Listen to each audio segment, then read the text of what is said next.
Bonsoir à tous et bienvenue dans l'actualité de ce jeudi, la célébration officielle de la Journée mondiale contre le travail des enfants. La cérémonie s'est déroulée cet après-midi en présence de la Première Dame Dominique Ouattara. Respectons nos engagements, mettons fin au travail des enfants, tel est le thème de cette édition. Nous irons à Issia dans ce journal où le pasteur d'un village a enlevé un enfant de 5 ans et réclamé le paiement d'une rançon s'élevant à 1 500 000 francs. Quel est le mobile de ce rapt? A-t-il été mis aux arrêts? Réponse à ces questions dans quelques minutes. Et puis, au Bénin, un coup d'État prévu se tenir ce vendredi 27 septembre a été déjoué par les autorités du pays. C'est le procureur de la Cour de répression des infractions économiques et du terrorisme qui l'a annoncé hier mercredi. Face à la presse, 3 personnes ont été arrêtées. Le taux de prévalence du travail des enfants a connu une baisse de 18 points en Côte d'Ivoire entre 2012 et 2021. Une avancée majeure annoncée par la Première Dame Dominique Ouattara cet après-midi à Cocody lors de la célébration officielle de la Journée mondiale contre le travail des enfants. Une occasion mise à profit, vous le verrez, par les autorités ivoiriennes pour réaffirmer leur engagement à lutter contre le travail des enfants, comme le stipule le thème de cette édition. Mais d'ores et déjà, les partenaires et les organisations internationales ont salué les efforts consentis par la Côte d'Ivoire. Le reportage sur place de Salif Yalekoué et Joseph Zékré. La Côte d'Ivoire a célébré ce jeudi la 23e édition de la Journée mondiale contre le travail des enfants.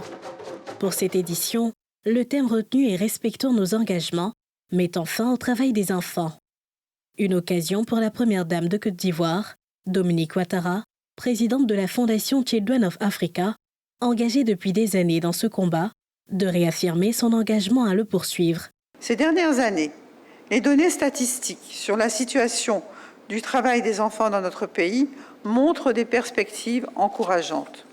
En effet, selon l'analyse comparative des données et des enquêtes à indicateurs multiples, MICS, et de l'enquête démocratique et de santé, EDS, la Côte d'Ivoire a enregistré une baisse significative du taux de prévalence nationale du travail des enfants entre 2012 et 2021, passant de 39% à 21,6%, soit une baisse de 18 points de pourcentage.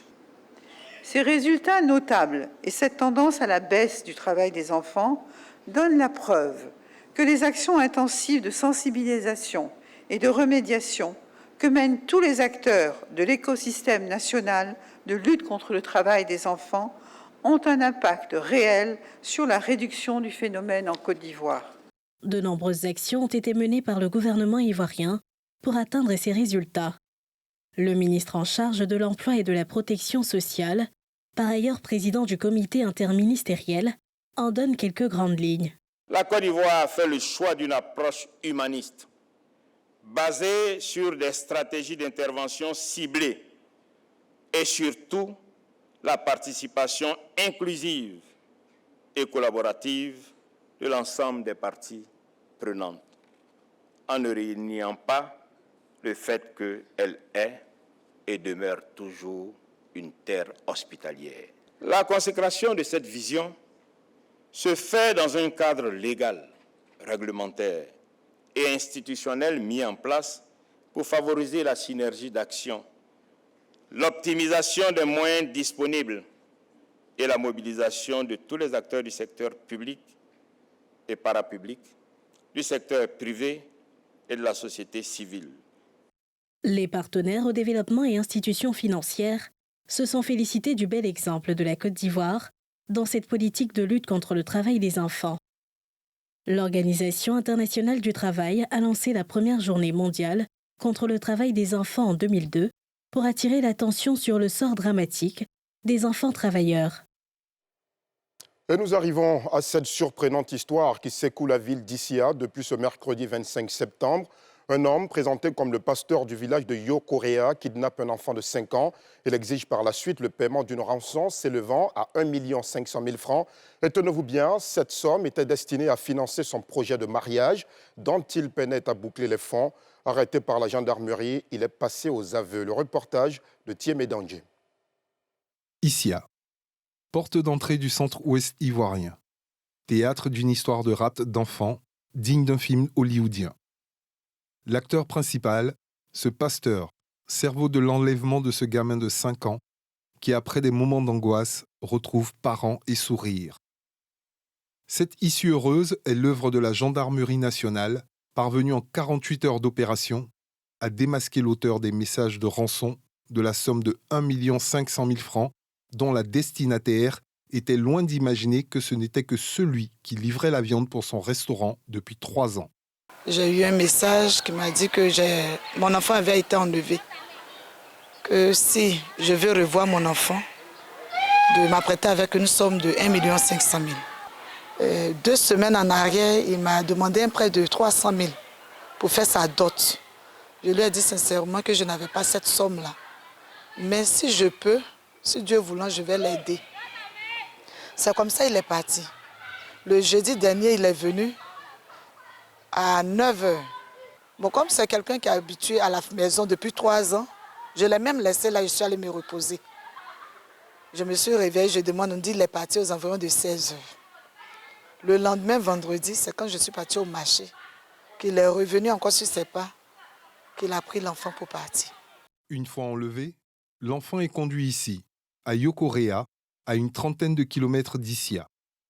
Connu dans le village comme pasteur qui y intervient régulièrement pour ses prédications et où il rencontre cette couturière dont il demande la main. Le kidnappeur confie à sa future épouse l'enfant présenté comme étant celui de sa nièce. Une future épouse qui découvre un autre visage de l'homme qui devrait partager sa vie dans quelques jours. C'est avant-hier, 31 le mois passé, qu'il allait faire ma dot. On attend d'organiser le mariage, pour que le mariage soit bien. On va faire le mariage. C'est la honte. On a déjà enlevé une forme de mariage. Je ne sais pas que tout ça là même, ça va arriver un jour. Mais il a déjà cherché une maison ici, tout ça. Quand il va faire mariage, c'est là-bas on va aller habiter. Tu m'as montré l'autre visage. Et puis le vrai visage, tu as caché ça. Tu es venu détruire ma vie.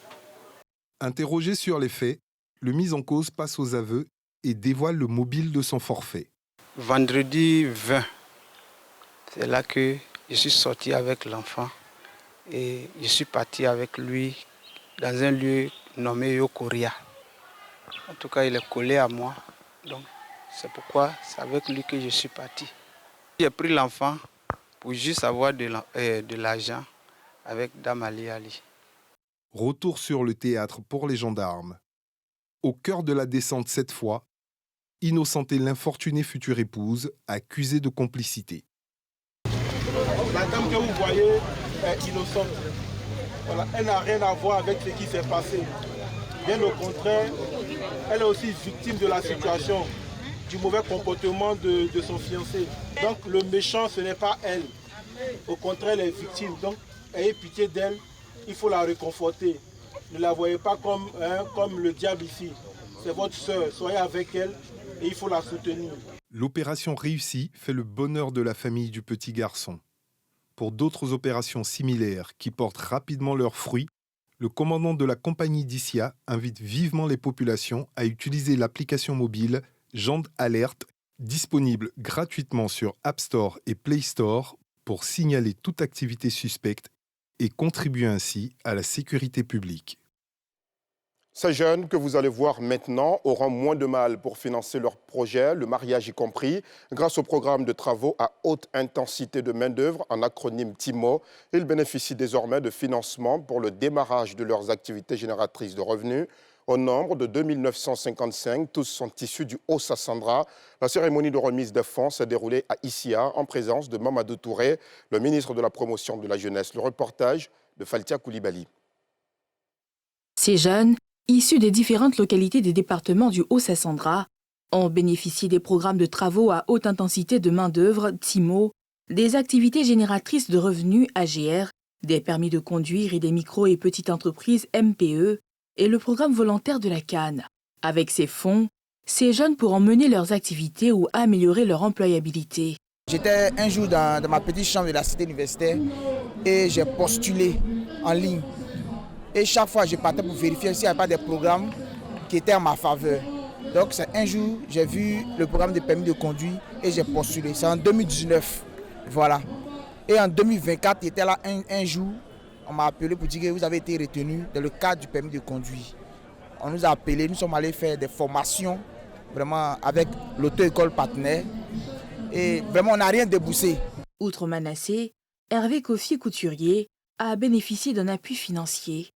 Il compte agrandir son espace de travail. J'ai reçu 1 million pour l'activité La Couture, pour acheter mes machines industrielles et puis aérer un peu mon espace. Des entreprises partenaires ont reçu également des parchemins en guise de reconnaissance pour leurs actions citoyennes aux côtés du gouvernement. Le ministre Mamadou Touré a incité la jeunesse à témoigner des initiatives et des différents appuis qu'elle reçoit du gouvernement. Il faut témoigner.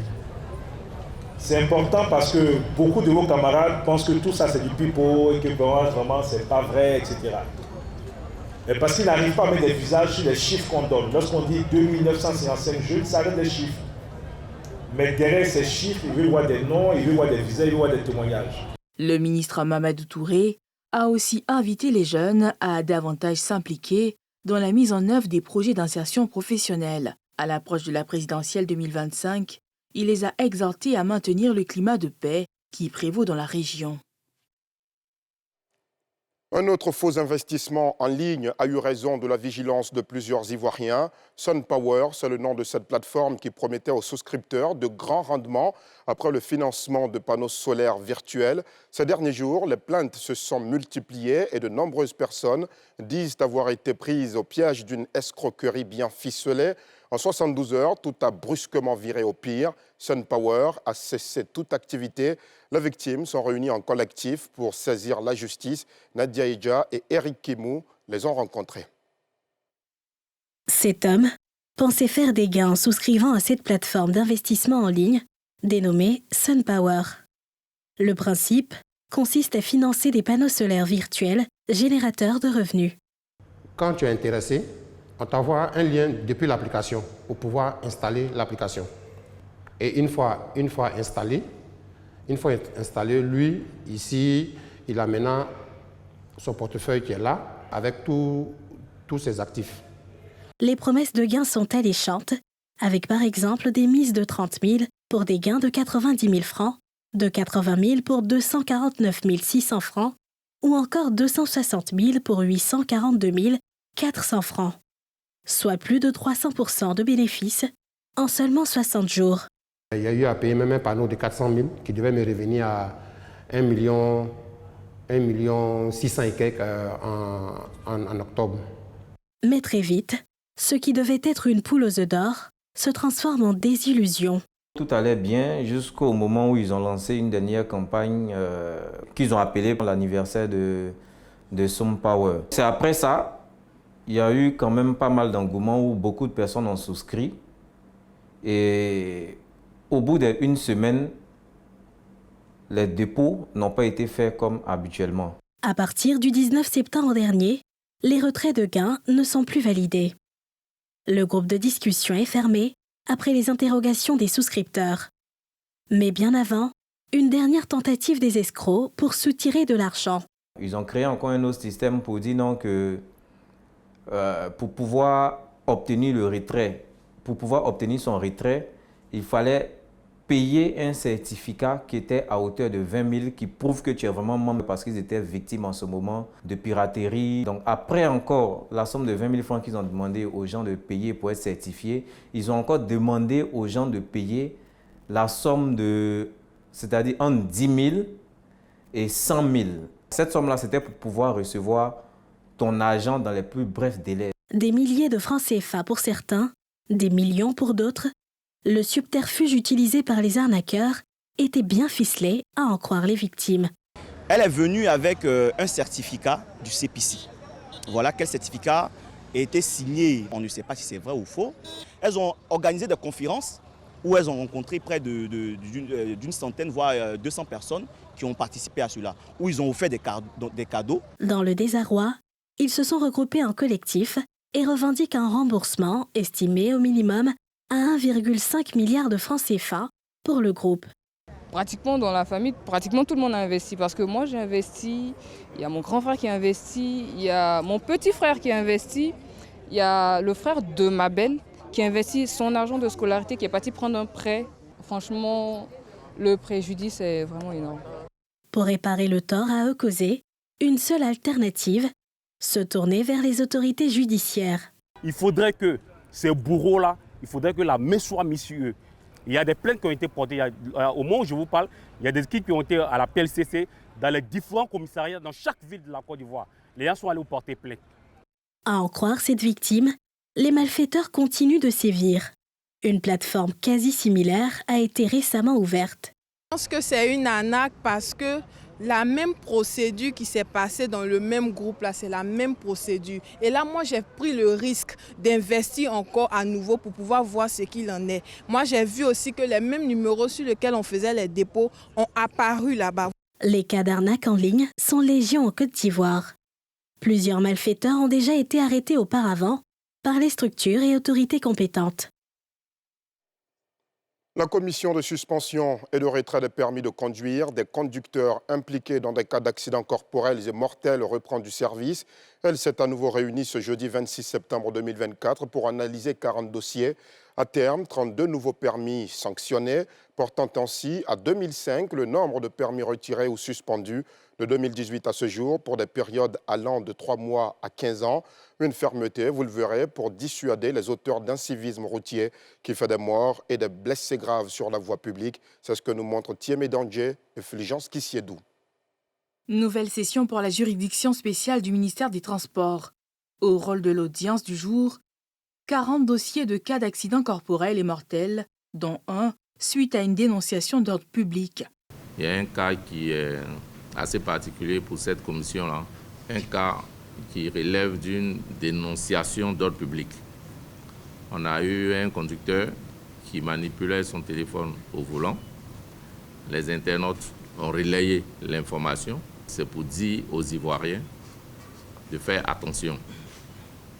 On peut être pris pas seulement sur scène d'accident, mais on peut être pris par dénonciation. Dossier très attendu, celui de ce chauffeur d'une compagnie de cars de la place. Le mis en cause des faits d'infraction au code de la route clame clémence, en face de jurés indignés. Téléphoner au volant, c'est une infraction très grave. Parce que déjà, ça insinue beaucoup de risques. D'abord, pour vous-même en tant que conducteur et puis pour les usagers. Peu après, le verdict tombe. La commission de retrait de permis de conduire a examiné votre dossier et a décidé de sanctionner votre permis de conduire pour 12 mois assorti d'un sursis. Rangeant l'arme désormais au pied, le coupable se fait désormais activiste du respect du code de la route. Tous mes collègues, tous ceux qui roulent camions, gros camions comme des autobus, taxis, n'importe quel camion, il laisse un appel pour dire de ne plus prendre le téléphone au volant. Moi, je l'ai fait parce que c'est une erreur de ma part. À partir de ce jour, aujourd'hui, où je suis en train de vous parler, je vois qu'un de mes collègues commis cette erreur-là encore. Autre inconduite sanctionnée, la conduite en état d'ébriété. Vous êtes impliqué dans un accident mortel. Et en plus de ça, vous avez pris de l'alcool, venez. Et le pourcentage d'alcool dans votre sang, c'était 2,73. Donc on vous a retiré 6 points sur votre permis. Et en plus de ça, votre permis est suspendu pour 5 ans. Outre ces cas, 28 autres permis de conduire sont sanctionnés.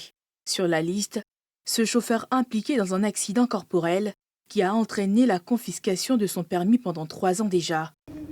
À l'audience du jour, il prend à nouveau 2 ans. De quoi le faire fondre en larmes. À terme, l'audience du jour donne le bilan suivant. 26 sanctions fermes, 6 sanctions avec sursis et 1 permis restitué. Soit un total de 32 permis de conduire sanctionnés pour des périodes allant de 6 mois à 10 ans. Une fermeté qui mécontente les chauffeurs impliqués, appelant à une main bien souple. Je souhaite que l'État de Côte d'Ivoire n'a qu'à essayer de voir ce côté-là pour que moins on puisse, puisqu'on a déjà fait la prison. 5 ans encore, vraiment c'est compliqué. L'État de Côte d'Ivoire n'a qu'à essayer de voir un peu ce côté-là pour nous aider, nous les chauffeurs. Pour moi, c'est 2 ans qu'ils ont donné. Moi, vraiment, ça ne m'arrange pas. Si l'État peut voir ça pour nous, vraiment, ça me plaît. Parce que c'est dans ça où nous on vit. On doit rester jusqu'à 2 ans avec les enfants Tu vas faire comment? C'est pas bon. Moi, je n'ai rien à faire. Je n'ai pas de travail. Je ne connais même pas un autre métier. Je demande pardon à cause de ça. Par exemple, ça, mes enfants, actuellement, il n'y a même pas l'an de frontière. L'homme qui vient en 2000. Cette session, faut-il le souligner, vient porter à 2005 permis retirés depuis 2018, date de l'activation de la commission allant de 3 mois à 15 ans. 333 condamnations avec sursis et 112 restitutions. Dans l'actualité hors de nos frontières, nous vous le disions en titre, une tentative de coup d'État au Bénin a été déjouée selon les autorités judiciaires. Le procureur de la Cour de répression des infractions économiques et du terrorisme, Mario Metonou, a annoncé hier mercredi l'arrestation de 3 personnalités proches du pouvoir. Ce sont notamment le commandant de la garde républicaine, un ancien ministre des Sports et un homme d'affaires qui se préparerait à renverser le régime demain vendredi 27 septembre 2024. Les précisions de Pierre Dipomela. Le procureur de la Cour de répression des infractions économiques et du terrorisme au Bénin, Mario Elom Metonou, a déclaré que l'ancien ministre des Sports, Osvaldo Meki, a approché Dimon Dieudonné Théo Vétré, le commandant de la garde républicaine en charge de la sécurité du président, pour opérer un coup d'État dans la journée du 27 septembre. Un putsch qui, d'après le magistrat, devrait bénéficier à Olivier Bocco, un homme d'affaires et ami de longue date du président, Patrice Talon. Les 3 hommes ont été arrêtés. Des premières investigations. Il apparaît que le commandant de la garde républicaine, ayant en charge la sécurité du chef de l'État, a été entrepris par le ministre Osvaldo Meki pour son propre compte et pour le compte de M. Olivier Bocco, à l'effet d'opérer par la force un coup d'État dans la journée du 27 septembre 2024.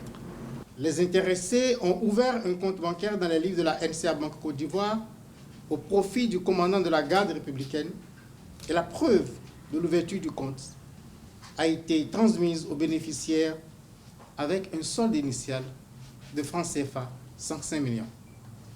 Pour achever de vaincre la résistance du commandant de la garde républicaine, ils lui ont promis et remis le 24 septembre 2024 en espèces une somme de francs CFA 1,5 milliard. Cette somme qui aurait été mobilisée par M. Olivier Bocco a été chargée dans un véhicule de type 4x4 de marque Toyota Prado appartenant à M. Osvaldo Meki et muni d'une fausse immatriculation. La direction de NCA Banque Côte d'Ivoire a aussitôt apporté un démenti sur l'existence d'un compte au nom du commandant de la garde républicaine du Bénin. Après vérification, nous tenons à vous rassurer qu'il s'agit d'une erreur manifeste, car aucun compte n'a été ouvert au nom ou pour le compte du mis en cause dans les livres de NCA Banque Côte d'Ivoire.